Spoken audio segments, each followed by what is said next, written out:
The Empire's on the run. Alex Jones and the GCN Radio Network. Another major health threat, this one in Toledo, Ohio, where everybody in the entire city has been told not to drink the water. Ohio's governor declaring a state of emergency. Did you know that the average person uses about 80 to 100 gallons of water at home every single day? If there's a water emergency, will you be prepared? Panicked residents forming long lines throughout the day. We're here at a supermarket in Toledo. You can see the shelves empty where water once was. To stay safe and healthy during a crisis, you must have access to safe, clean water. Water which will not be available at your local grocery store. There's a mad dash on right now to stock up on supplies. The ProPure Pro 1 G2.0 water filtration system is a must-have for every modern, independently minded household. Protect your family's safety during an emergency. Go to InfoWarsStore.com today to purchase your ProPure Pro 1 G2.0 water filtration system or call 1-888-253-3139. The government's Department of Homeland Security is buying up loads of ammo. At the same time, they're restricting civilians' rights to own and purchase firearms. Can you put two and two together? Infidel Body Armor can stop every round, including hollow points and .308 sniper rounds, is reasonably priced and fully legal. But for how long? Go to InfidelBodyArmor.com, spelled INFIDEL bodyarmor.com. Infidel Body Armor just won't quit. When cells become toxic, they die early and aging sets in. No one has put together a formula that focuses directly on brain health, nerve growth factors, and optimizing your cellular energy at the same time. Just one of the key compounds, BioPQQ, is backed by major clinical studies. You want the best that's out there at the lowest price anywhere? We now have the synergistic solution. Secure your DNA force today at InfoWarsLife.com or call toll-free 888-253-3139. Every year we make resolutions to lose weight and get in shape. And the truth is, it's hard, even with diet and exercise, because of toxic food in our environment that is stressing our bodies more than ever before. Working with experts in nutrition and biochemistry, I found that super high-quality nutraceuticals, in addition to my diet and exercise, were the answers that synergistically worked. I can see the drastic changes every day with the amount of weight I've lost, my increased stamina, and more of a twinkle in my eye. That's why we are now so excited to launch the InfoWars Life Resolution Pack, combining 3 essential formulations: oxygen-based cleanser Oxy Powder, the Secret 12 bioavailable vitamin B12, and your choice of super female or super male vitality. Now all available at a discounted price to you and your family to bring in the new year and make 2015 a true success. That's InfoWarsLife.com or 888-253-3139. 2015 is the year to do it, and it all starts at InfoWarsLife.com.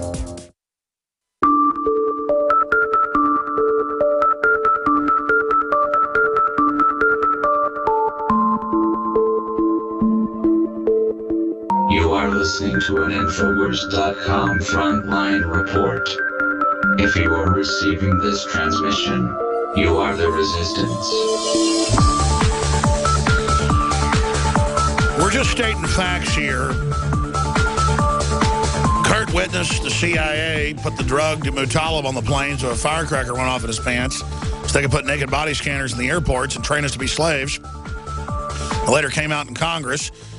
A double, triple agent of the CIA, Amer al-Awlaki, handles almost every one of these terrorists. And they're allowed to travel even when they're on no-fly list. It's the same story over and over again. The motive by totalitarians in government, by despotic pushers, is to allow these attacks to take place and to stir them up. And they usually find the same narcissistic, egomaniac, low IQ dum-dums to do it, just like the FBI's been caught, the New York Times has reported on it, hatching almost every major terror plot, sometimes with people with 70 and 75 IQs, mentally retarded people. Remember the FBI famously, it's got to be like 10 years ago, it was 9 years ago, 2006, got a bunch of black street kids who were homeless, and 20 down to about 16, who were Christians. They were pothead Rastafarians. They dealt pot.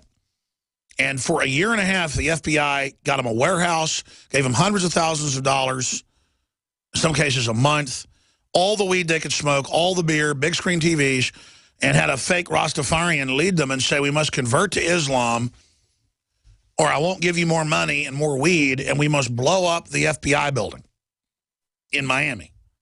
And the news was like, a virtual army to take down America and destroy everything. Well, and then it came out in court. They could not tie their shoelaces.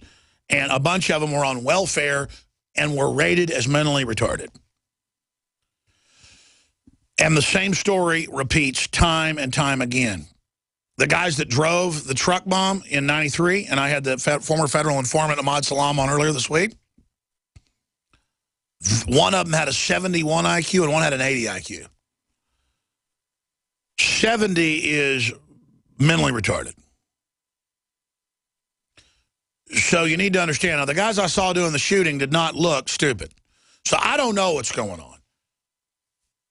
I just cannot believe how bold all this is. But look how everything's rolling out, how the PR is all prepared. When you have a terror attack and they don't have a bunch of legislation ready, and there's not a big push, sometimes it's a real attack. But when it's all ready to go and you see the rollout, that's the big sign for me. So you'd gotten up to the point of talking about how they recruit them, how they set them up, how they use Yemen and other areas captured in Syria as training grounds. They have these handlers. That's on record. They're allowed to fly even when they're on a no-fly list because other good agencies and subgroups identify them and put them on lists. And then the higher-ups are like, oh, no, let them travel. Please continue. And then I want to talk about why you decided to evacuate the United States and how you're liking Costa Rica and some of your views on the world. Kurt Haskell, again, survivor of the underwear bombing and blew the whistle on it with his wife, also a lawyer. Go ahead. Sure. So I've given the motive for Mossad to do this. Now, I'll give you the evidence that I think shows that they did it. So first of all, we have the dropped ID card pointing to a Muslim doing this, which I think is nonsense. Okay, but along with the ID card, various evidence used in the shooting was there that they allegedly used to pick DNA off of, and within a couple hours they run it through DNA database, and now they have names and pictures of all three suspects within a couple hours they're putting on TV. Utterly nonsense. But where did we see this before? We saw it on 9/11. So, but the reason for that was that there was a very quick need to point the finger away from Israel because what I said earlier, because of the vote that directly points the finger to Israel as being the most likely perpetrator of this attack. So we have the immediate need to identify Muslims and show their pictures. Okay. Next, we have Kulalabi. Now, there's no evidence that I've seen anywhere that shows Kulalabi involved in the shooting whatsoever. The third guy, he's the black guy, you know, then there's the two Kouachi brothers. But all the videos of the shooting only show two guys. So what does Kulalabi attack? Well, he goes into a kosher grocery store, of course. Okay. Completely what I would expect.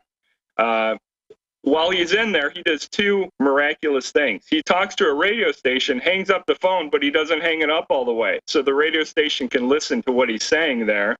And then he has a phone call with CNN. Are you kidding me? CNN, while he's holding hostages.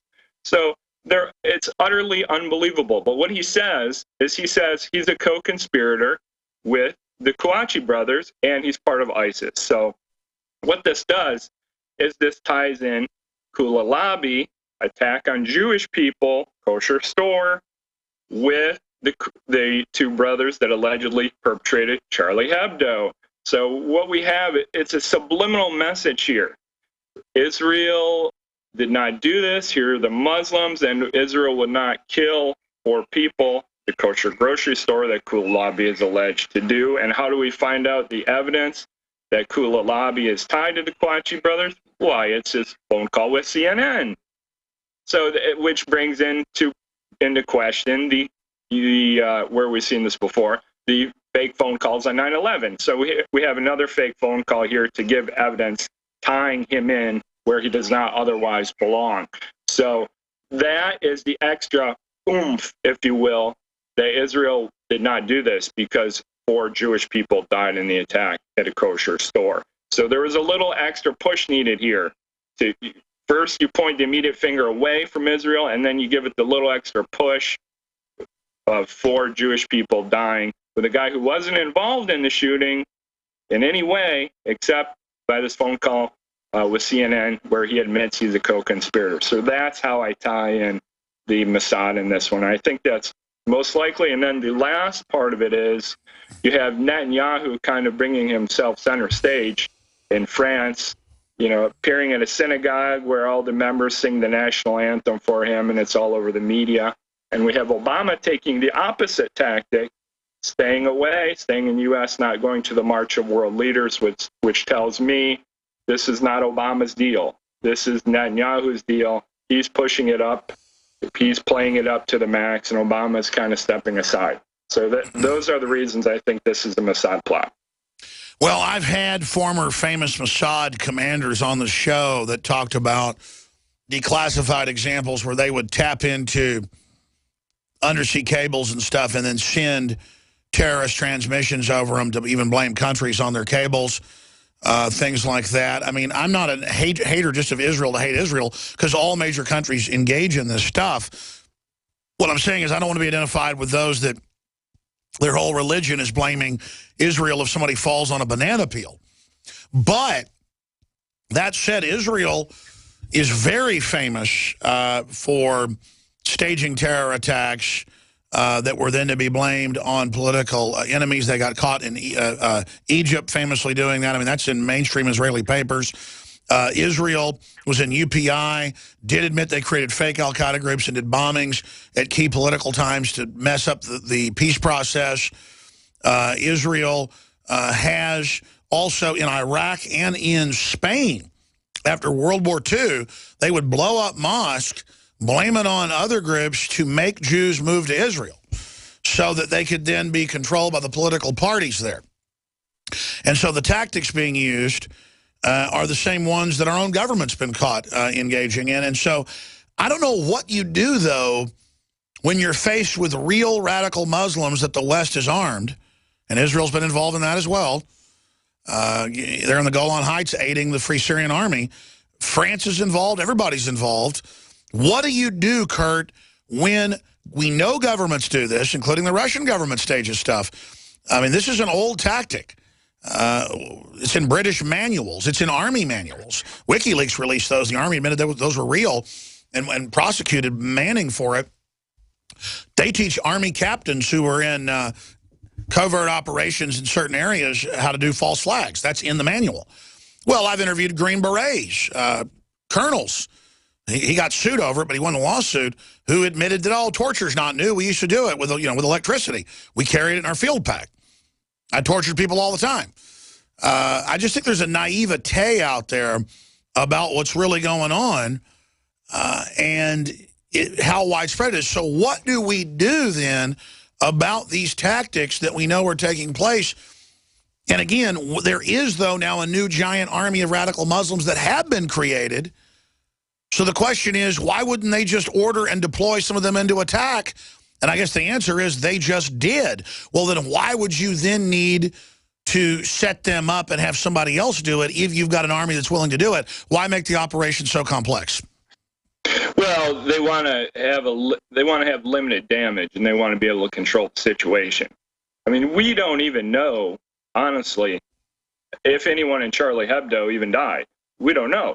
There's no evidence of this. So for all that we know, this could be another Sandy Hook event where it's very questionable whether anyone died at all.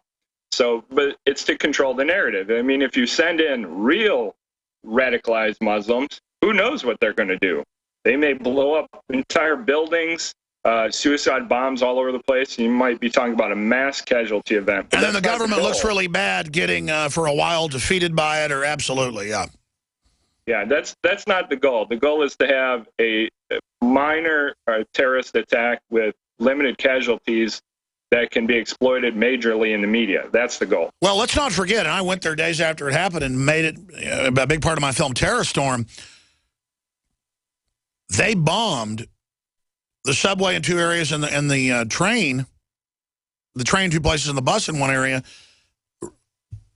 The leader of it was MI6 and was protected. And then Netanyahu was like 300 yards from where the first bomb went off. And they had Visor Consultancy with running a drill of the exact trains and exact bus hit at the same time in the exact